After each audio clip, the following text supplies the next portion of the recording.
How's it going, guys? aRenG Live here, and today we got some leaked information that I'm going to go ahead and cover today. That leaked information being the cards from the new set, Abyssal Encounters, which you see the background right now. That's pretty cool. I made it myself. Alright, but let's go ahead and talk about some of these cards. We're also going to go over some of the new Dr. Crowler leaks, that like he's got a whole new rewards thing. It's going to be interesting, and the potential new Espa Roba cards. So, let's go ahead and get things started. First things first, we got Abyssal Encounter. This is a new set. It looks like it's going to have, it's going to be featuring Archfiends and Water. So let's go ahead and talk about the cards in this set. We got the first card, which is Terror King Archfiend, a 4-star 2000 monster. They make you pay life points to have them every turn, which makes them a little bit situational. I don't know, maybe they might be weak to certain burn decks. But aside from that effect, they also have a pretty cool effect where if they were to be targeted, I believe, by something, you have to roll a 6-sided die. So it's kind of more like Snipe Hunter shenanigans. If they target it with some kind of card effect or something, maybe a man-eater bug or whatever, and it targets them, they get to roll a die. And Terror King Archfiend in particular, I think if he rolls a 2 or a 5, he gets to negate that effect and destroy that card.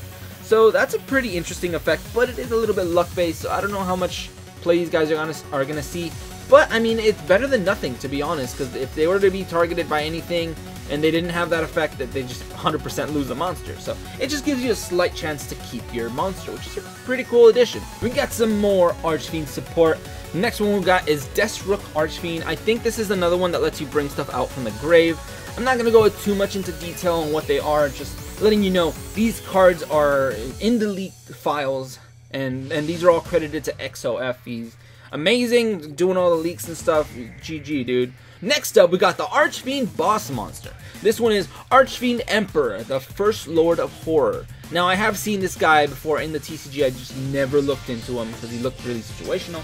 Let's go over his effect, because he is the boss monster. I don't know. This one does state you can normal summon this card without tributing him, but the original attack and defense become halved. So there you go. You summon him, he becomes 1500. But if summoned this way, it is destroyed during the end phase. So you're probably not going to want to summon him that way. You cannot special summon any monsters except Fiend-type monsters. Once returned, you can banish one Archfiend card from your hand or graveyard, then target one card on the field and destroy that target. Now that's pretty good, actually. That's pretty interesting. I don't know how these cards are going to work well with any other archetypes. Like I was thinking maybe combining them with maybe Dark Worlds, because they're all fiends and stuff, but I don't think they really work. There's not much synergy, but besides just them being fiends and stuff. But it looks like a pretty solid card, because it's not really ever dead in hand, because you can still summon it on a turn when you like brick and draw this 3000 monster. You can still summon him, but he becomes 1500. I don't know how great it's gonna be, but it does have the ability to destroy cards on the field, so that's pretty nice. That's a pretty cool boss monster effect. All right, so moving on. Next card we're looking at is a spell equip called Axe of Fools. Now, this is a pretty standard card. I don't know how much play this is gonna see, but it looks okay. It looks interesting, basically. It does state the equipped monster gains 1000 attack, but its effects are negated. So if you have a monster you don't like its effect or whatever, maybe with the 3000 guy you summon him at 15, then give him Axe of Fools. He might become 4000 attack. I am not sure though, but I do think it works that way, because it negates his effect, so he's no longer 1500 attack. He becomes 3000. Kind of the same thing that works with that one guy. I forget his name, dude. But now, during each of your standby phases, inflict 500 damage to the controller of the equipped monster. So it does have a cost where it further makes you pay life points.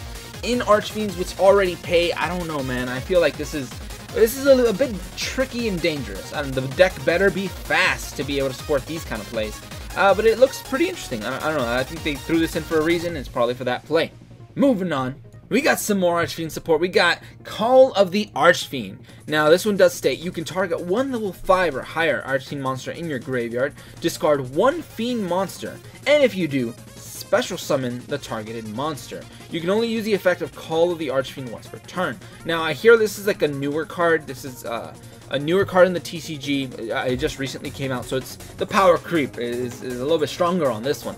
Since you can target one level 5 or higher fiend in your grave to and discard a fiend, so this might work with Dark Worlds actually. This might work with Dark Worlds, but you will have to run higher level fiends. So maybe there is going to be some synergy between Dark Worlds and Archfiend. I don't know, man. This should be interesting, though. Should be interesting. So you discard a fiend, and if you do, special summon the targeted monster. So you get to discard a Dark World potentially, get its effect, and then special summon the big Archfiend monster in your grave, which could be the boss monster. So that's pretty awesome, because if you do summon him by his own effect, he does get destroyed at the end phase. So that's pretty cool. And you can only use the effect of Call of the Archfiend once per turn. It's kind of like a play on Call of the Haunted, I think. So it just brings back something from the grave, and its effect is continuous. So that's a pretty cool addition. Moving on. All right, so we're gonna be talking about some of that water monster support. So on my little background for the video, we also have Citadel Whale. It reminds me of Fortress Whale, which is one of Mako's cards. I do believe these are all like upgraded Mako cards. So aside with Citadel Whale, I think other cards that are associated with that one are Legendary Fisherman 2 and 3. But we're probably not going to be seeing those in Duel Links. I do think those are actually pretty OP. So I don't know. But Citadel Whale, I'm going to go ahead and read its effect. It does state, if this card is in your hand or graveyard, you contribute 2 water monsters. Special summon this card right off the bat. That's pretty cool. The fact that you can like activate a Tribute to the Doomed, send this card to the grave, destroy one of your opponent's monsters, have monsters on the field, and special summon it from the grave. That's pretty nice. That's pretty interesting, especially if you use them like shark plays with Starboy or whatever. You special summon multiple monsters with Shark.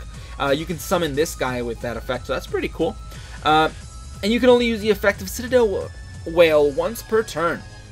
If this card is special summoned, you can set 1C stealth attack directly from your deck once per turn when your opponent activates a card or effect that targets one water monster you control and no other card. So it's got to be one monster, and this is a quick effect. You can negate the activation, and if you do, destroy that card. That is actually pretty cool.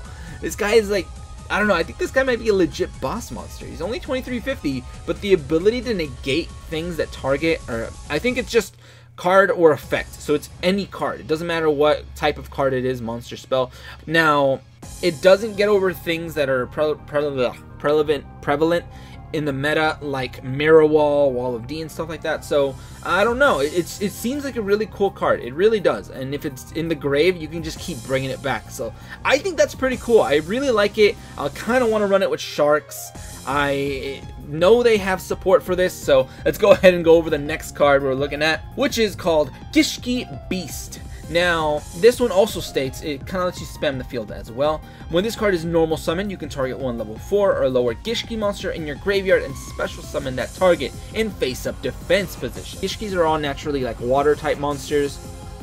They're like a water ritual archetype. In this play, it looks like we're just going to be bringing back the YuGiOhs. The play here is you summon this guy, summon a YuGiOh, you have 2 waters on the field. Now you can bring out your whale from your hand or grave. So that's pretty cool. If it is using stuff from the grave like that, then maybe this deck will benefit from effects that send stuff to the grave, like Dark World Lightning and Tribute to the Doomed. I like using those kind of cards to blow stuff up, and it also gets you your cards in the grave, and then you get their effects in the grave. If anything, you can at least bring back another YuGiOh Beast. So that's cool. If you can just run 3 of this guy, and he'll have a little mechanic where he can bring himself out. So that's pretty cool to summon your whale. So you have the whale, YuGiOh Beast. You'll have Shark. They can make a pretty cool deck with these. Whatever. Moving on, and now we're moving on to some interesting support. We have Dualterion, which, if you guys don't know, it's like Hydragadon, Oxygadon. So I don't know why we're getting support for them all of a sudden. It doesn't state anything. It says Water Dragon on here, so it's kind of like the Bastion deck where he uses the Water Dragon, but I don't know why they're giving us this support if it's just gonna be for a Bastion deck. Here's my theory, but this is just a theory because I'm not seeing any information here stating otherwise, but I do think we might be seeing some evolved version of Bastion's boss monster. Let's go ahead and go over the Duotherion, who looks like a pretty legit card. It's Dinosaur, and it's a level 5 Dino, so you're probably not going to be using this in any other Dino deck, but it does state you can discard this card to add one bonding back row, okay, from your deck to your hand. If this card is normal or special summoned, you can target one Hydreigon, Oxygeddon, or Duotherion in your graveyard, special summon it, and you can only use the effect of each Duotherion once per turn. Now the thing is, these guys are water monsters as well, so if you can summon a Duotherion and get another one from the grave, that's 2 monsters. You can get Whale out with this, dude. You can get Whale. That's a pretty interesting play right there. Aside from the Whale, I don't know.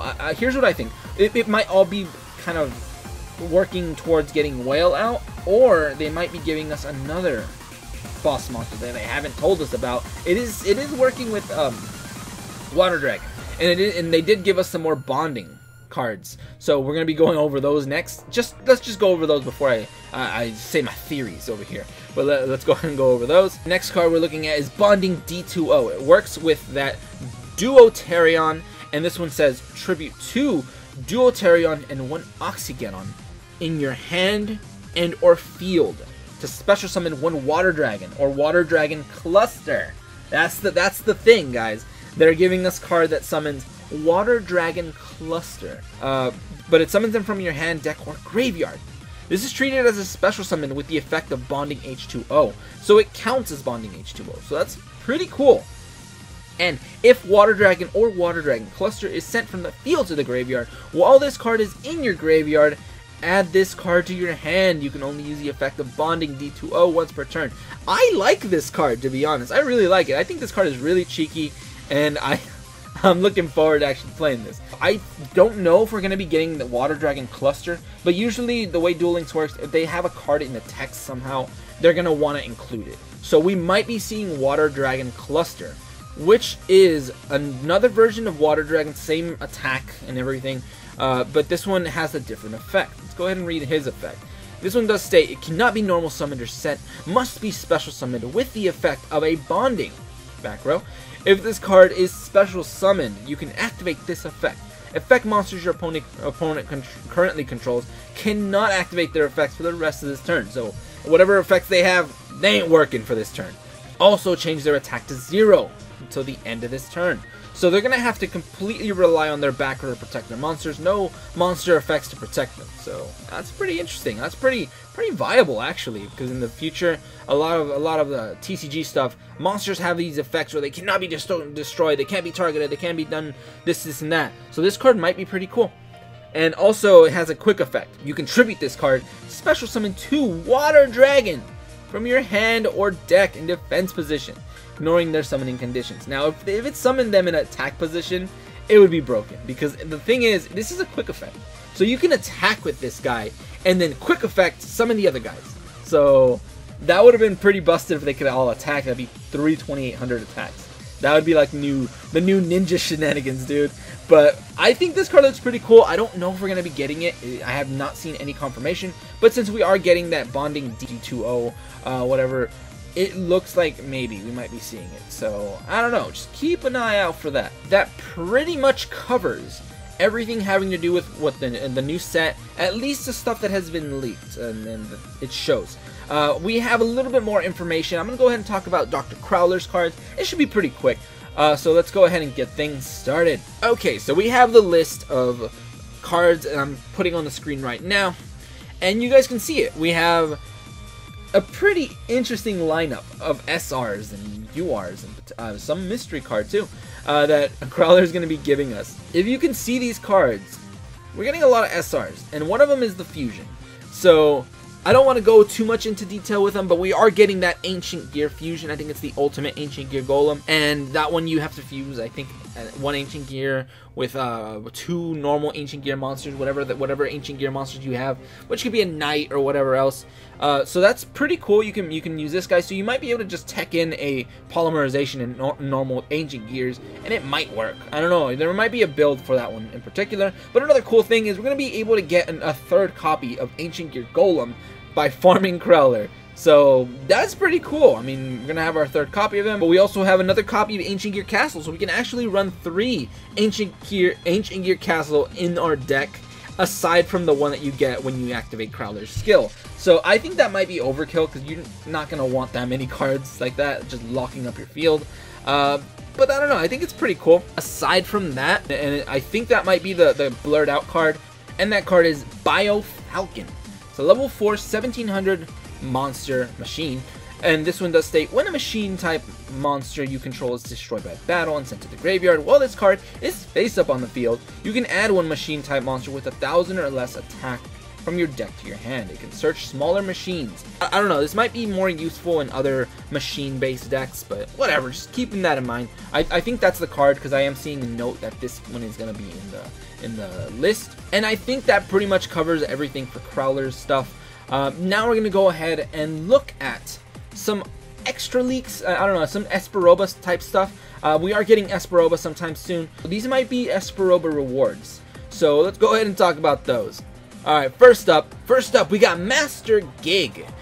Looks like it's going to be one of the kind of psychic boss monsters. It's pretty high attack and high stars. It's a true tribute. So I don't know if there's going to be a way to special summon this guy. Let's see, this one does state, once per turn you can pay 1,000 life points to destroy as many monsters your opponent controls equal to the number of face-up psychics that you control. So that could be pretty interesting if you have multiple psychics on the field. You could pay 1,000 life points and just destroy your whole opponent's field, dude. That could be pretty legit. He might be a card you can farm off of Espa Roba, so just keep that in mind. Pretty interesting reward. Moving on. Next card we're looking at is Psychic Overload. And I think the card featured on here is one of the Synchro Psychics. I don't know if we're getting Synchros anytime soon, but this is one of the Synchro Psychics. I forget his name, dude, but whatever. This one looks interesting. It looks like some draw power from the deck. This one just says target 3 Psychic type monsters in your graveyard and shuffle all 3 into the deck, then draw 2 cards.